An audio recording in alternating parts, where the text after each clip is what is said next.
very good welcome to my viewer. It's your host, Kate Karaoke.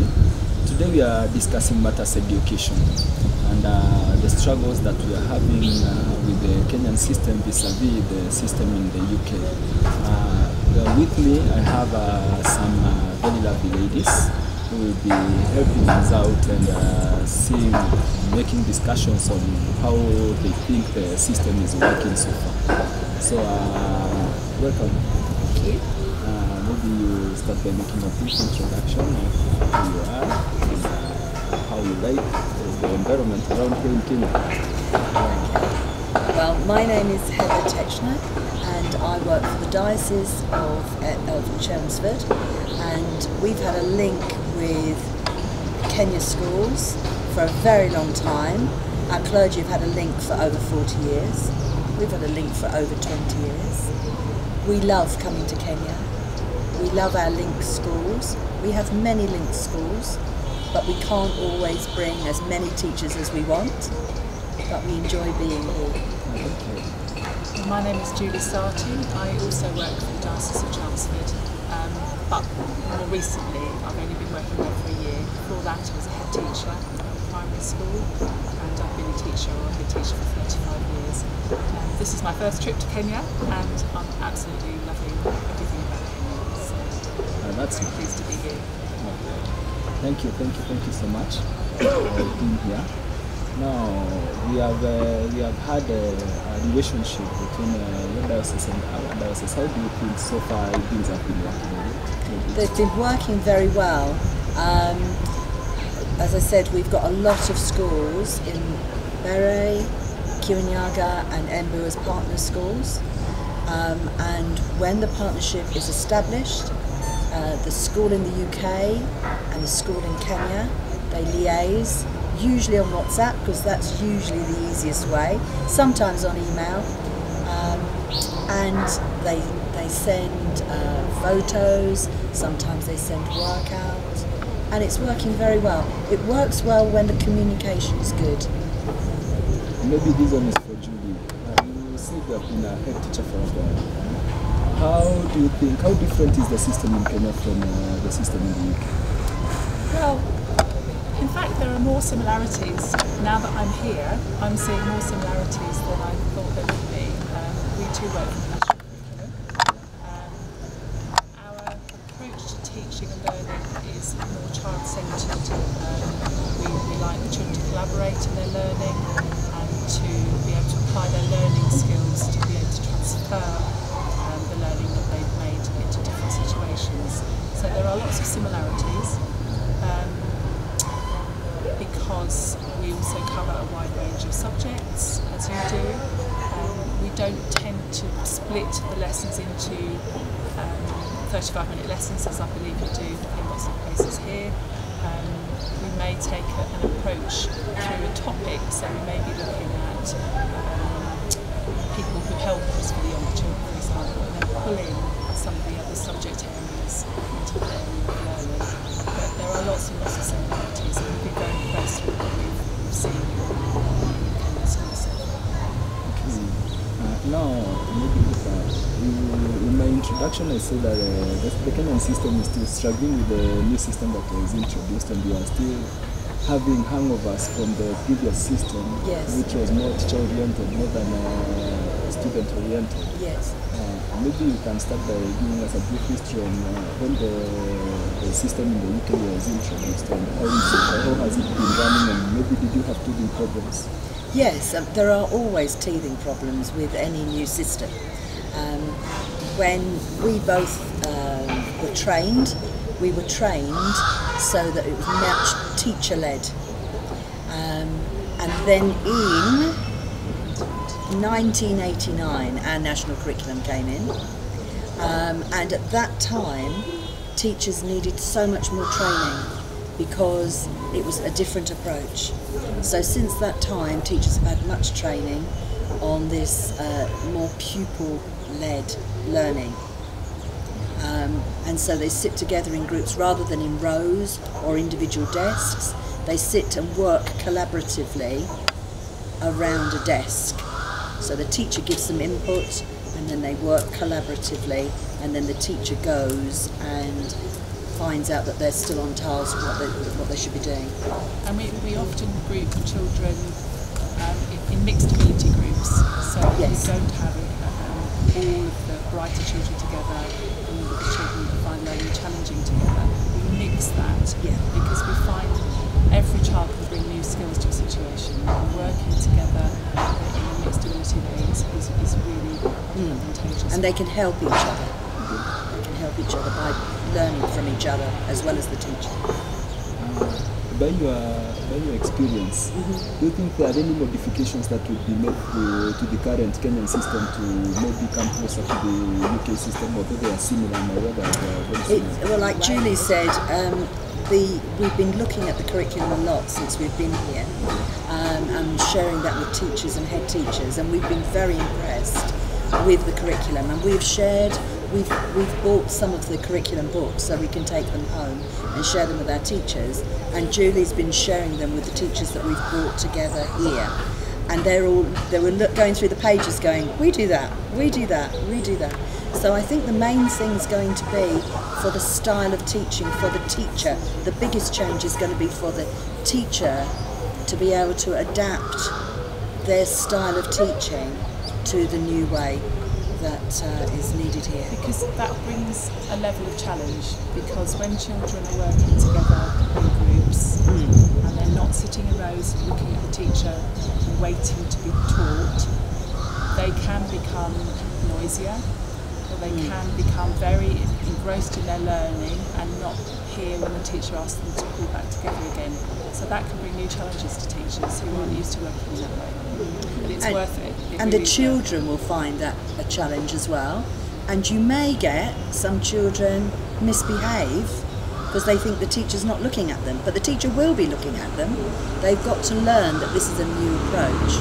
And parents may find it difficult to understand why the teacher isn't standing at the front giving them all that knowledge. It's educating everybody, the teachers, the pupils, the students and the parents. I think, tell me, how do you deal with the issue of getting the parents to support the system?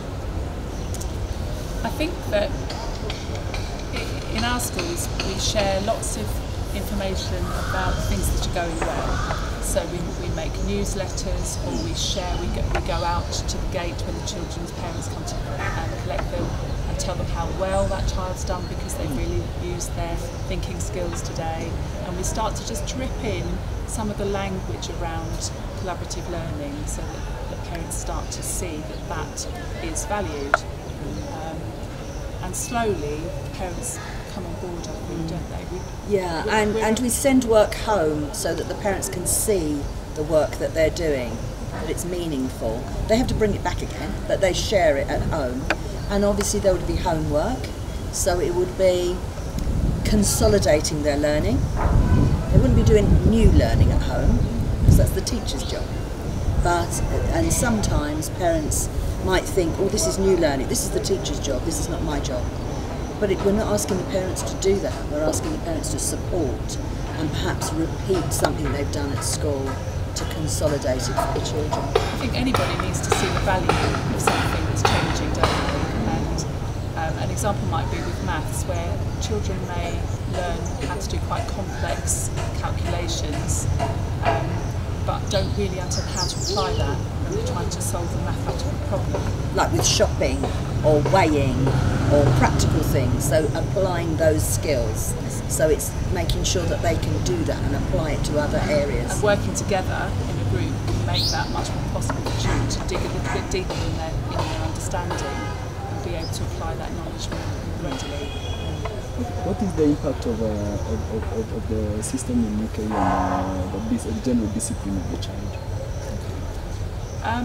So it varies from school to school. It really comes down to having a very strong behaviour policy or a relationships policy so that children understand why they're expected to work hard.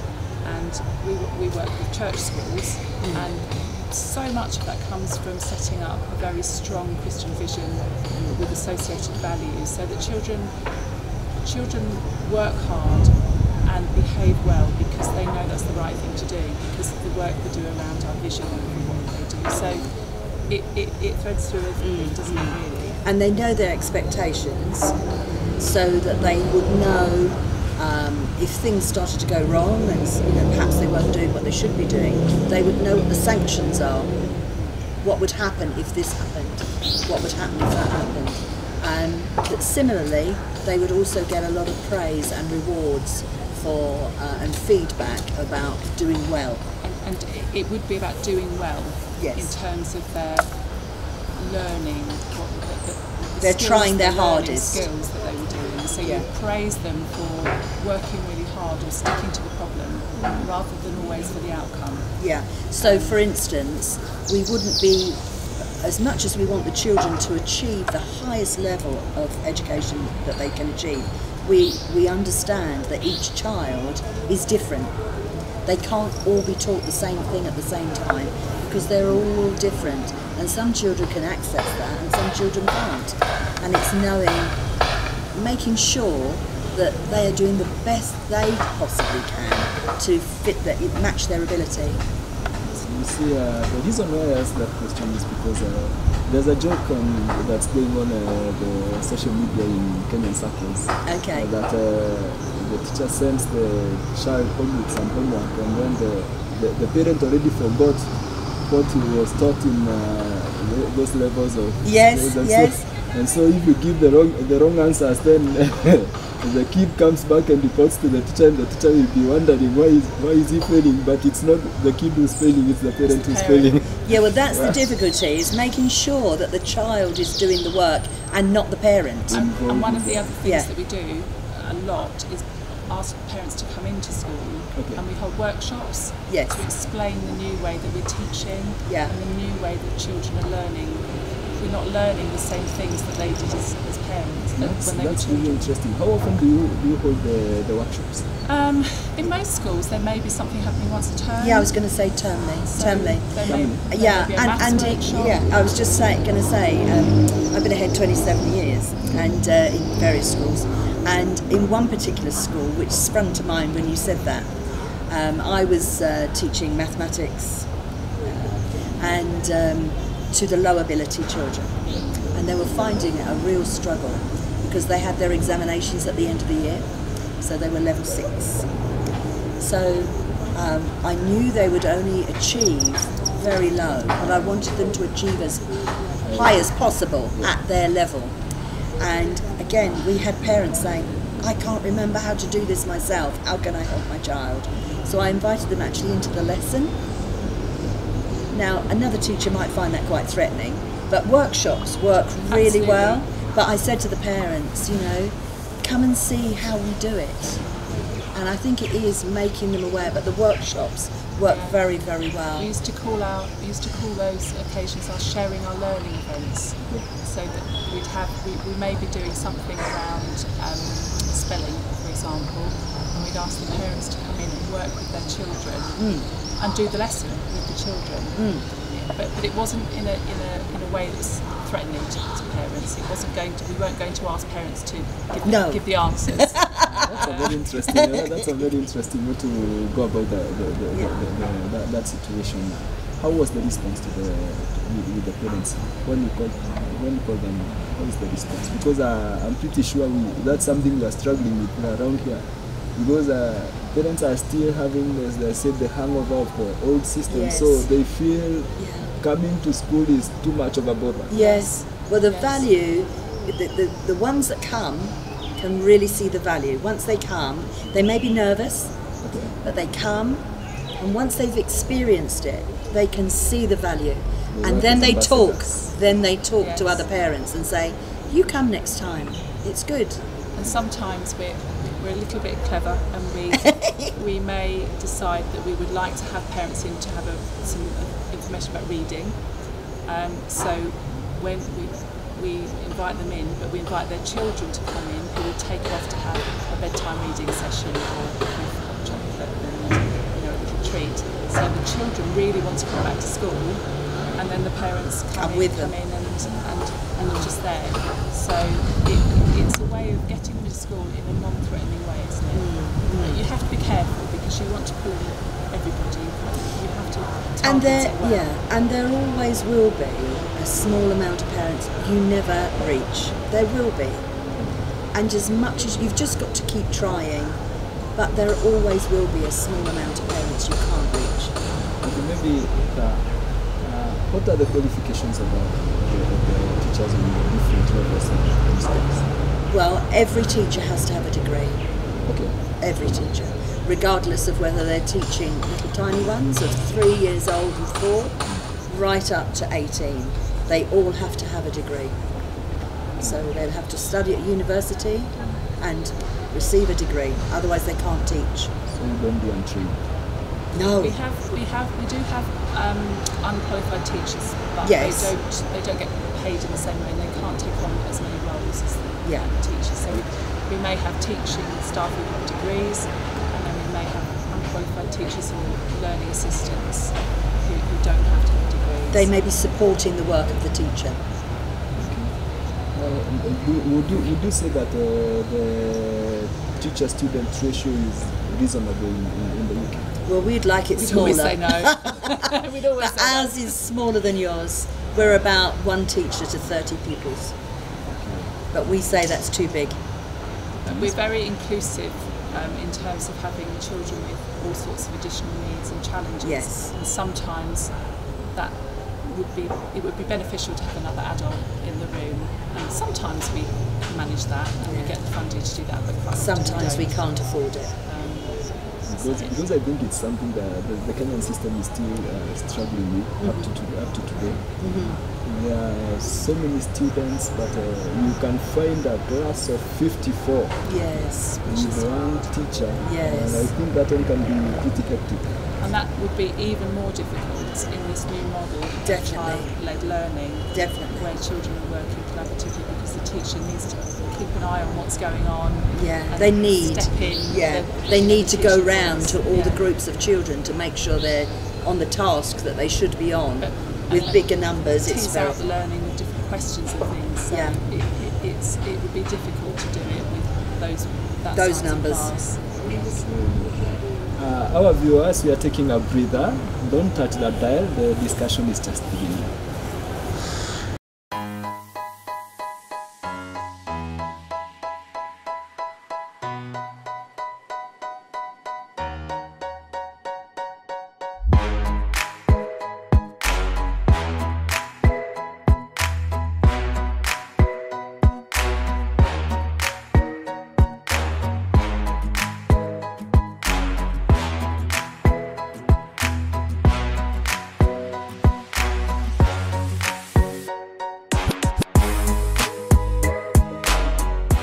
Welcome back, our viewers. Discussion is still going on. We are discussing matters education, the Kenyan system vis-a-vis the UK system. This today we still have our guests with us who have helped us get an incisive look on the way the two systems are running and maybe the difficulties and small flaws and how they can be tackled over one thing and the other. Now, Hita, maybe you can shed light on who employs the teachers, or how on what terms are the teachers employed in the UK? They're employed by the schools. We know here head teachers can be moved, teachers can be moved. We can't do that in the UK. The UK advertise for teachers in schools for a particular school. So perhaps if they're looking for a religious education teacher, or if they're looking for a deputy head teacher, they would advertise those, and in that advert they would say how much the pay is and how big the school is and a little bit about the school. Similarly, if they were looking for a head teacher, and then people would apply to that governing body of that school to go for the job, and then they would be interviewed. Now hopefully there would be 3, 4, 5 people wanting that position. So they would be interviewed by the governors, and then a decision's made and they employ. So unlike the system in Kenya where the government employs the Yes. teachers, in the UK the teachers are employed by individual schools. Yes. Okay, how effective has it been so far? It works perfectly well because the head teacher and the chair of governors lead that interviewing process, and they know exactly what they want from that member of staff. Yes. So they can adapt their questions to fit finding the right person.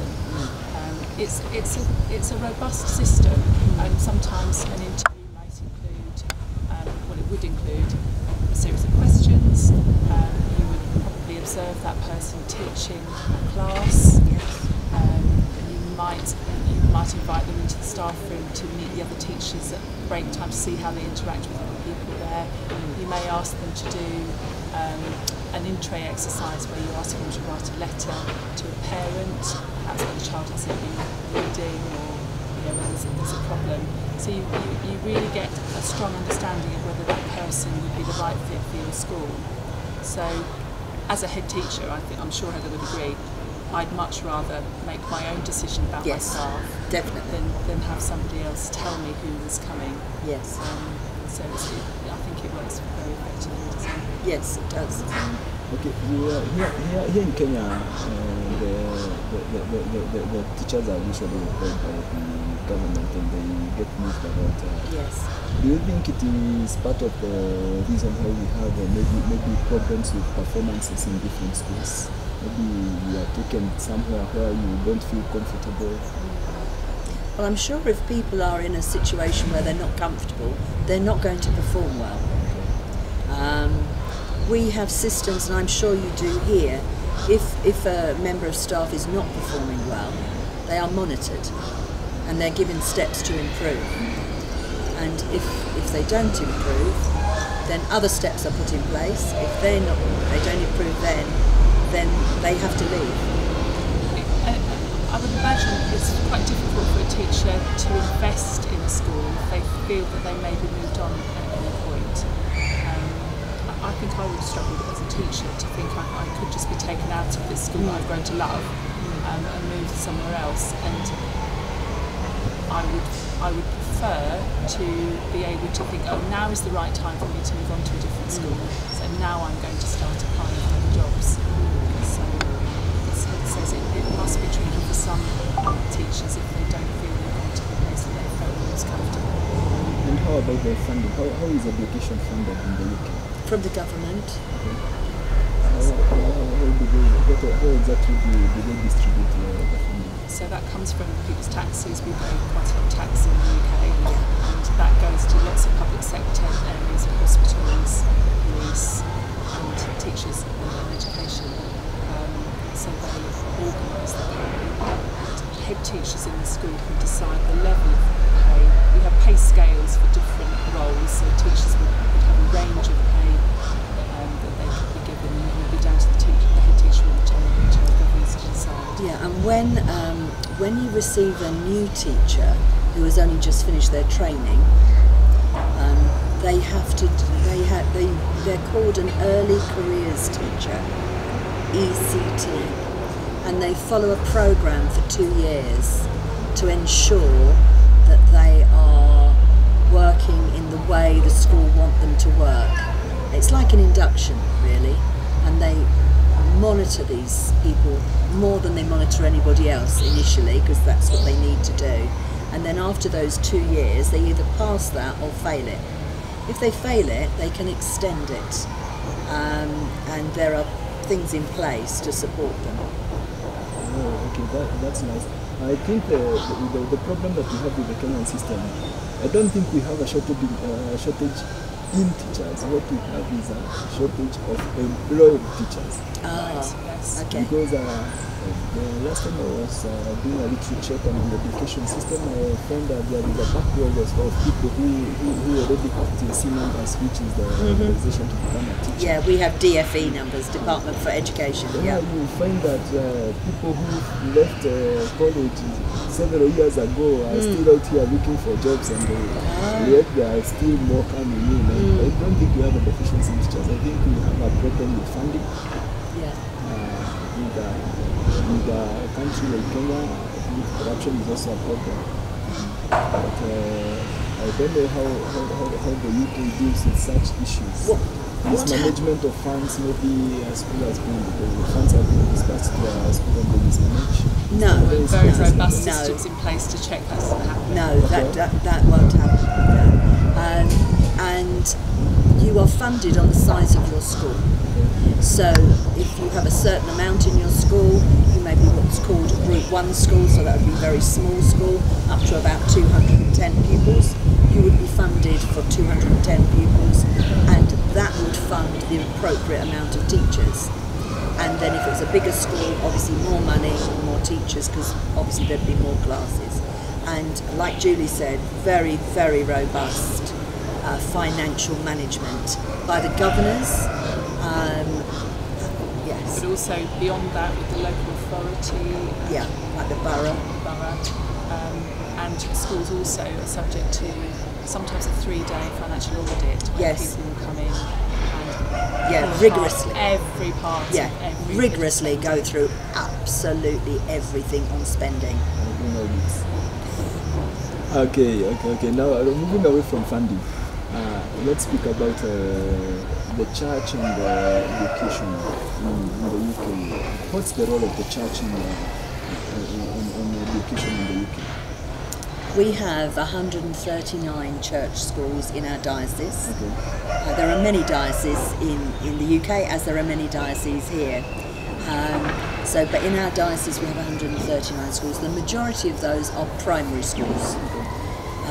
We only have a very few secondary schools that are church schools. So many of our children go on to schools that are not church schools because we haven't got enough secondary church schools. 25% of children in Yes. the UK go to a church school. So that's quite a huge. chunk. It is significant. They're the biggest employer, aren't they? The church. The church Yeah, Church of England schools. That maybe has a big impact on even the general outlook of the behavior of the child. Yes. It definitely influences the vision Yes. of the school, and it gives you a set of values to work. Everything you decide around what those children are going to have is based on that vision, that Christian vision. There's the Church of England have strategic documents that they have written about schools forming their vision, and so there is a Church of England's vision for education. Every head teacher of a church school is expected to read and understand before they look at the vision of a school, because when they're moved to a new school, or the head teacher is moved to a new school, or moves to a new school, they may want to change the vision slightly, so they need to ensure that they are keeping in line with the Church of England's requirements. And there are other strategic documents the Church of England provide to guide the head teachers of these schools. And there's also an inspection process. We Yes. have Ofsted, which is an inspection process for all schools. From the government. From the government. And that looks at the teaching and learning, the quality of education, the behavioural attitudes, the personal development of the children. And then church schools also have something called a science inspection, where it's looking at personal development, it's looking at how the Christian vision influences the lived reality of the school, it's looking at the way you deliver religious education and how collective worship holds together. There's all sorts of things that are pulled into that give church schools that extra incentive to really focus on values-led education. And that's purely from the Church of England. So if you're a Church of England school, you get 2 inspections. Any other school just gets 1. Meaning the standard is really high. Really high. Well, That's what we hope. That's what we hope. But it also brings an extra layer of support into schools, because all schools have support from borough with visits and monitoring, but our role is to go into church schools to offer the monitoring, but also the support and the pastoral guidance that schools may need. So out of the 139 schools, they're split up into groups, and we are given a proportion of those, and we look after those schools and go and visit those schools on a termly basis and help them improve, or just be someone to listen to if they're going through a bit of a struggle with something. and they want a bit of advice. So one of Heather's roles, in addition to being a school advisor, is to lead on bereavement and supporting schools where there's been bereavement within the community.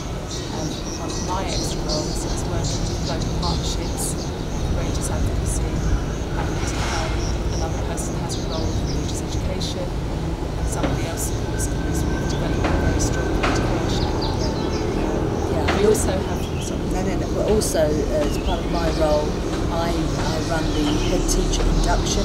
So they have the induction in their own school, but the diocese has an induction of working in a church school. So I run that program as well. We can also support with management boards. I think Yes. we call them governing bodies, but management boards. Yeah, that's quite a good subject. It's critical and comprehensive. Now, maybe is there any sort of exchange program that you do have with Kenya?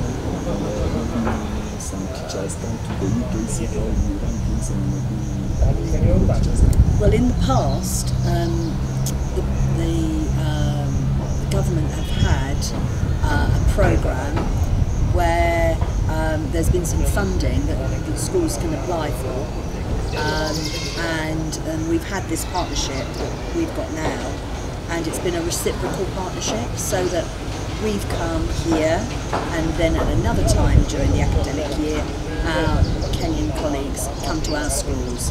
But unfortunately, during COVID, this funding grant, well, it disappeared, it's gone now, okay? So there used to be a program called Connecting Classrooms, and many of your schools in this area will have benefited from that.